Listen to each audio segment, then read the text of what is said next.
questa è un'interrogazione che insieme ad altri colleghi avevamo sottoscritto, proposta dalla collega Cristina Guarda, la quale, prendendo spunto da uno studio condotto da Greenpeace, diceva appunto, questo studio diceva che l'acqua contaminata per la preparazione e la cottura degli alimenti ha un impatto maggiore sull'esposizione umana rispetto al consumo di prodotti agricoli coltivati in aree contaminate e consumati crudi.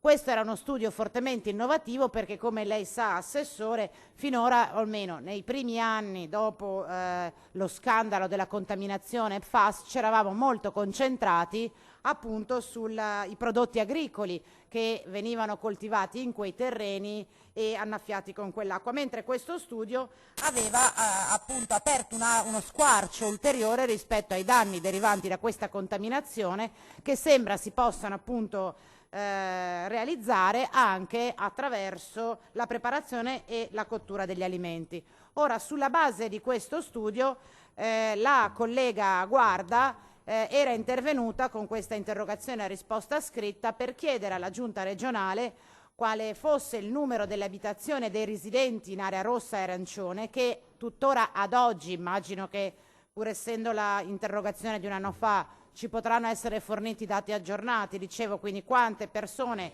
a tutt'oggi non risultano allacciate al servizio acquedottistico, e poi volevamo sapere, Assessore, se intende sollecitare azioni urgenti per garantire l'effettivo allacciamento al servizio dell'acquedotto delle utenze di area rossa e arancione che ancora non risultano coperte da tale servizio. Grazie. Grazie a lei, risponde ancora l'assessore Bottacin. Al fine di dare riscontro ai quesiti posti con nota protocollo 683.852 27 dicembre 2023, gli uffici regionali hanno provveduto a richiedere le opportune informazioni ai gestori dei servizi idrico integrato operativi sul territorio competenti per tale ambito.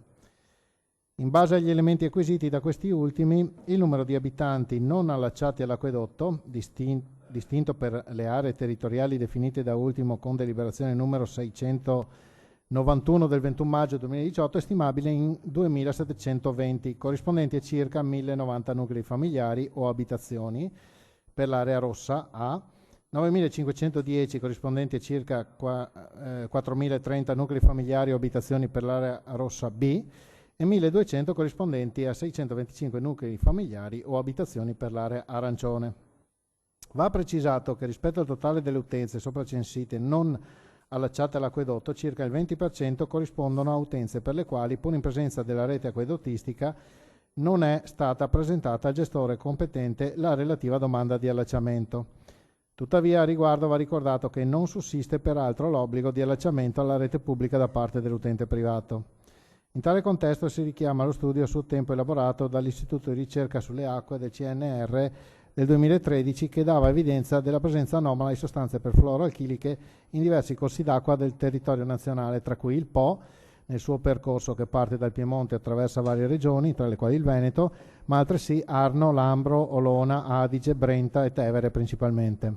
A seguito di quello studio, la Regione Veneto, unica regione in Italia ad averlo fatto, è immediatamente intervenuta imponendo ai gestori erogatori di acqua potabile di adottare fin da subito, pur in carenza di riferimenti legislativi nazionali, ogni possibile apprestamento o trattamento funzionale alla messa in sicurezza dell'acqua erogata ai cittadini, richiedendo anche ad ARPAV di avviare un monitoraggio esteso sulle acque potabili e sull'ambiente, nonché di produrre celermente un protocollo analitico che potesse essere univocamente adottato dai laboratori di analisi dei gestori stessi. La risposta dei gestori è stata l'immediata installazione di filtri e carboni attivi in ogni acquedotto con presenza di PFAS. La Regione del Veneto ha quindi provveduto a istituire la Commissione tecnica per la valutazione della problematica della presenza di sostanze perfluoroalchiliche nelle acque potabili e nelle acque superficiali della provincia di Vicenza e comuni limitrofi e per la formulazione di proposte in ordine alla tutela della salute pubblica.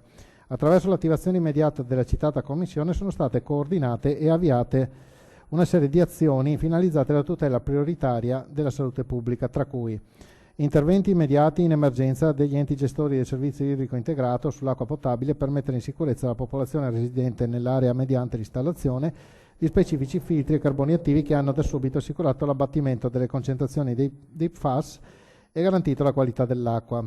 2. Identificazione della fonte di pressione, avvio di uno scambio di collaborazioni e di richieste del Ministero della Salute e dell'Istituto Superiore della Sanità per un supporto scientifico per l'individuazione di valori di riferimento di concentrazione delle sostanze in oggetto, attivazione di un sistema specifico di sorveglianza analitica, formazione degli operatori sanitari e non, regolamentazione dell'utilizzo dei pozzi privati ad uso potabile, e a tale riguardo è opportuno ricordare che appena si è avuta contezza della problematica sopra richiamata è stata immediatamente presentata una denuncia alla competente autorità giudiziaria.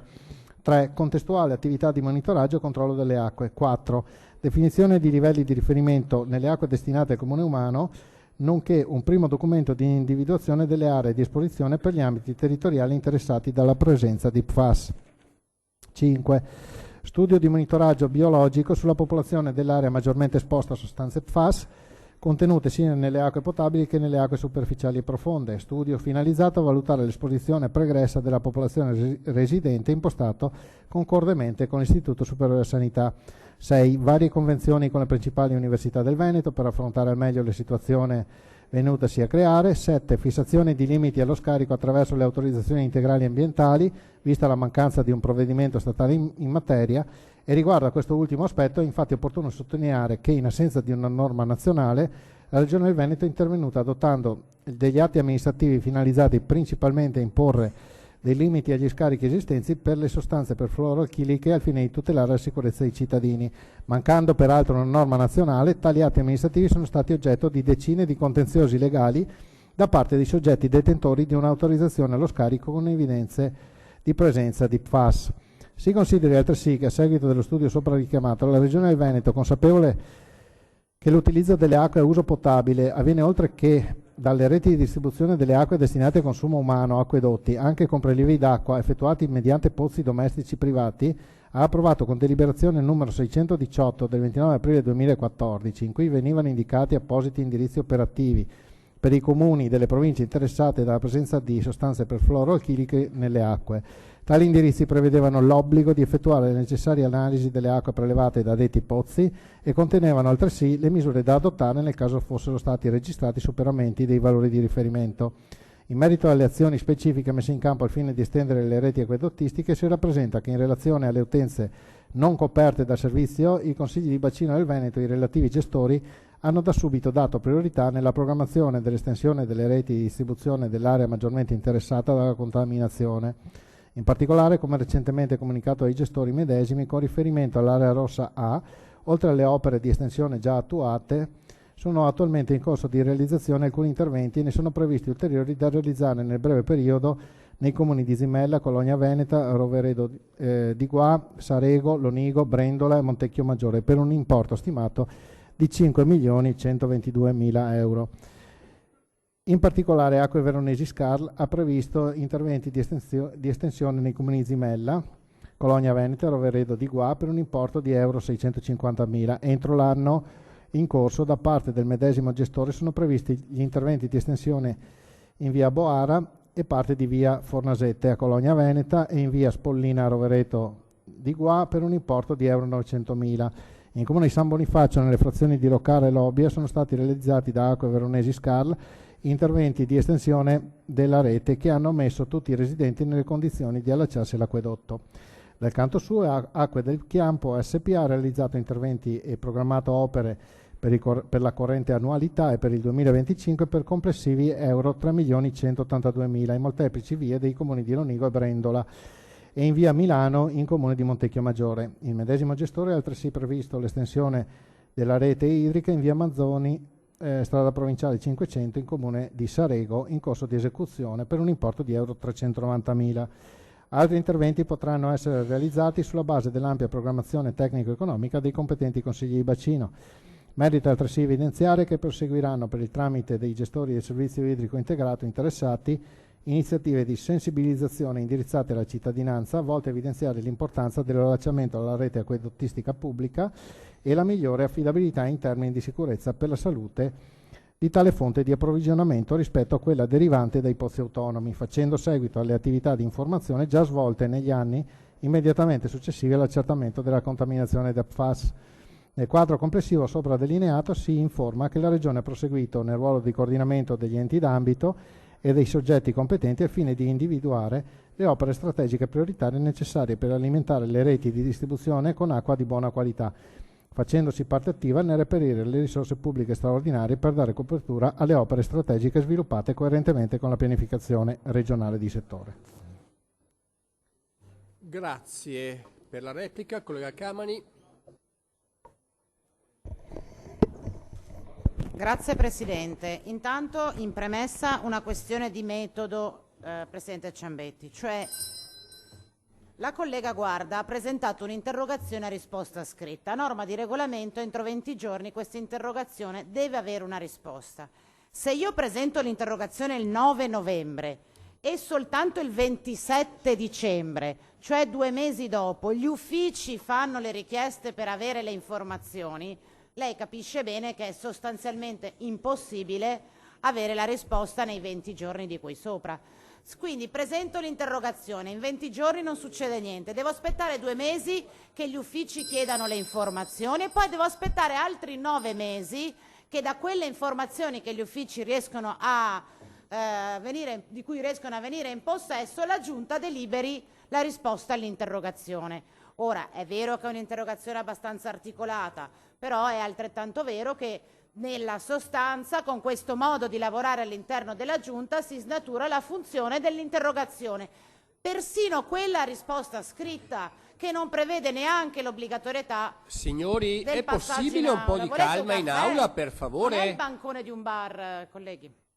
È più in là. Grazie. Quindi lo dico perché diteci un po' cosa dobbiamo fare per avere delle informazioni, se neppure un'interrogazione a risposta scritta può ottenere risposte in tempi congrui.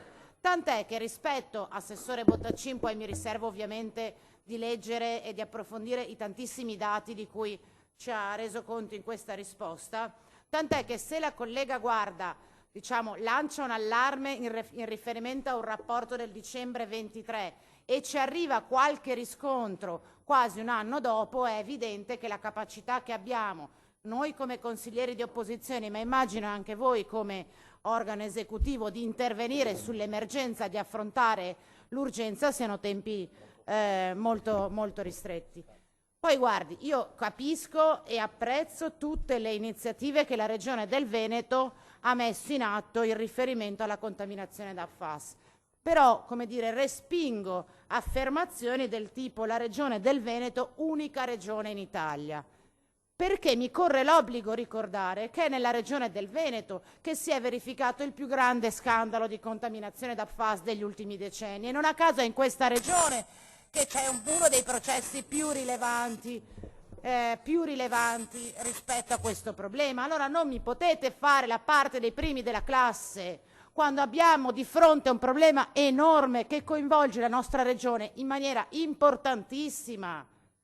E peraltro bravi tutti a fare i primi della classe quando il disastro è già avvenuto. Se lei mi mette emissioni zero come obbligo di legge regionale, seppur non nazionale, quando nel frattempo la contaminazione è avvenuta, non è che perché lei me lo scrive in legge in automatico la contaminazione sparisce.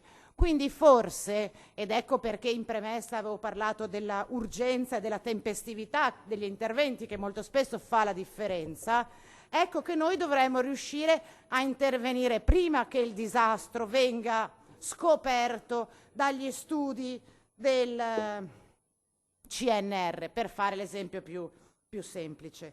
Aggiungo, ovviamente i dati che lei ha citato non so se siano aggiornati a settembre 24 o siano fermi a dicembre 23 quando è stata presentata l'interrogazione.